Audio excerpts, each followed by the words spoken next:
So, in a piece of news that came in a little bit late and also under the radar, it was just announced that Kevin Lee is going to be playing a role in a Bernie Sanders rally that will be taking place tomorrow. So, I'm going to go through the actual story here and then give my take on it afterwards. So, here it says UFC lightweight contender Kevin Lee will be one of several celebrity guests at a Saturday, December 21st. So, again, that's tomorrow, Bernie Sanders rally in Las Vegas.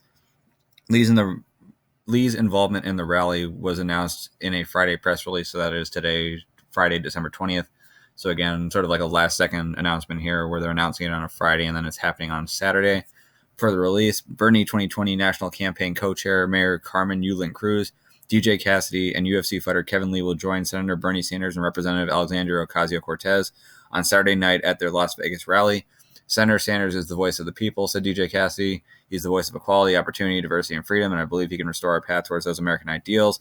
I'm honored in joining him and Congresswoman Ocasio Cortez at the rally in Las Vegas and can assure everyone that I will turn it into a party.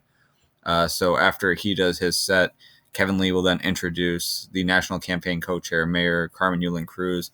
Sanders and Ocasio Cortez will then be joined by local leaders, activists, elected officials fighting for economic, environmental, and racial justice and against the corporate assault on working families across America.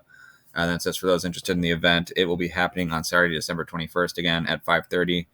That'll be the rally. The location will be at Chaparral High School, so I guess it'll be in a high school gymnasium. So not sure how much that's going to seat, maybe like 1,000 or 2,000, which in a way I guess seems kind of surprising because Trump right now is selling out arenas, whether it's like a 5,000 seat arena like he just did in Michigan or whether it's more like the NBA arenas.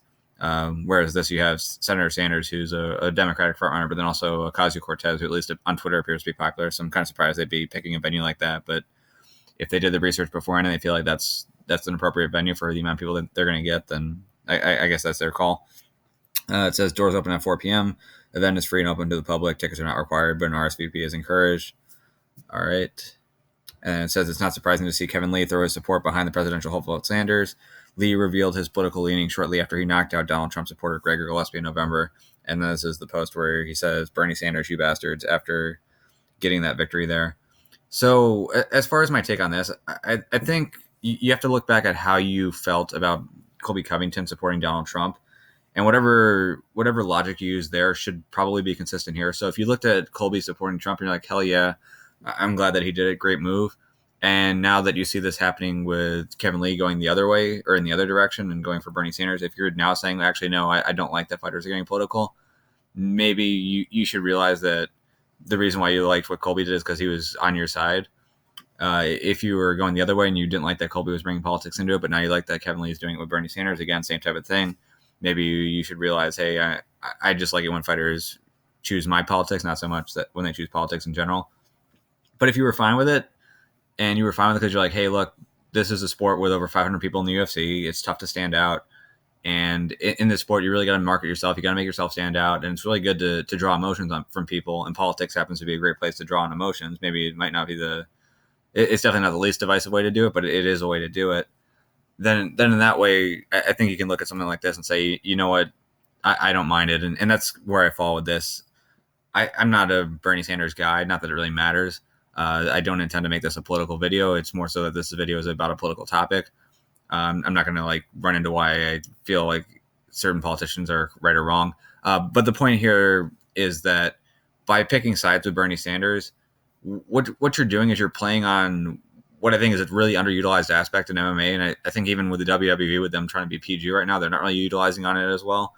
Because one of the things you hear just as a general rule in life is when you're meeting new people and you're not trying to rub them the wrong way, they say, don't talk about politics and don't talk about religion. And the main reason why is because politics and religion are both things that people care a lot about. They get very emotionally invested into. And for that reason, if you have an opposing belief or an opposing view to them, it can definitely rub them the wrong way. But in MMA, it's not as though you're trying to have everyone just kind of oh yeah, you're okay, you're cool, whatever. You want it where people are either going to love you or hate you. You want people to have strong emotional feelings. And so by touching on things, whether that be religion or whether that be politics, in an MMA space or in a pro wrestling space, I actually don't think it's the worst idea. So if you look at Kevin Lee here, and this is the case with all of them, all MMA fighters, not just a guy like Kevin Lee who's a top 5 fighter or a top 10 fighter, but even guys who are dominant.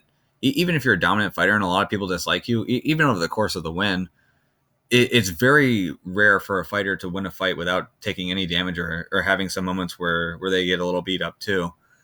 So even if you don't like John Jones, you look at the Tiago. I'm trying. What Tiago? How am I forgetting this guy's name right now?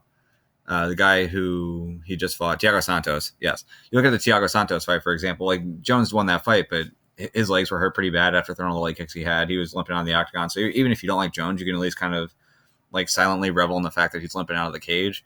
Plus, he's been cut up before. He's been hit pretty hard before. Even a guy like Khabib, like you look at a fight with him and Tony Ferguson, chances are he's going to take a few shots, even if he wins that fight, and that's assuming he wins the fight. So in fighting, if you really don't like a guy, and maybe the reason why you don't like him is because of politics, you're going to get a chance to see him get beat up, and that'll probably be satisfying to you. We saw with Colby Covington where after he lost to Kamaru Usman, there were a lot of people who you didn't really hear talk about MMA before who were sprouting up, and even though the names weren't as important, even though it wasn't as important in their tweets that it was Kamaru Usman and Colby Covington, to them at least, like the storyline of black immigrant versus white Trump supporter. Here's black immigrant beating up white Trump supporter. People cared about it. They really shared it around. They shared the images around, and I'm sure more people know of Colby Covington now than they did prior to that fight. For Kamaru Usman, I'm sure more people know of him than they did prior to the fight. So if your main goal is to draw a bunch of attention, if you realize that in MMA, there's a big difference in the money you can make being a guy who sells well and just another guy who's fighting on the card, then I think getting into politics isn't the worst idea. Is Kevin Lee going to piss off a lot of fans here who are like, hey, Kevin Lee, if you feel this way about Bernie Sanders, why don't you just donate all your money before waiting for the government to take it out in taxes? Like, you're going to have people who are annoyed with him. But to me, just trying to be level-headed about this, don't hate the move for him. I don't know whether or not he's going to be following Bernie Sanders around the campaign trail. I know he's in Vegas right now, so it makes sense for him to be at this specific rally. If Bernie Sanders does win the primary, then that would definitely give Kevin Lee reason to continue to put himself out there in the political space. But even if he doesn't, just by putting himself here, he's going to get his name in the news. People are going to be seeing his name again. People who like Bernie Sanders are like, oh, cool, now I have another reason to like Kevin Lee. People who don't like Bernie Sanders are going to be like, okay, well, here's a reason why I want to see Kevin Lee get his ass beat in his next fight. But either of those reactions are good for Kevin. So I'd say good for him. I don't know that the content of his speech is going to be all that important. I don't know that I need to like wait and see how it goes and then like report on that afterwards. But I think more so the idea of another fighter now following in Colby's footsteps and taking a stand politically, or at least standing behind a candidate. I think it's going to be good for him in the long run, even if there are going to be some people right now who aren't too happy about it. If you want to see him get his ass beat because he supports Bernie Sanders, you want to see him fight. If you want to see him win now because he supports Bernie Sanders, again, you want to see him fight. So either way, I would argue it's good for him.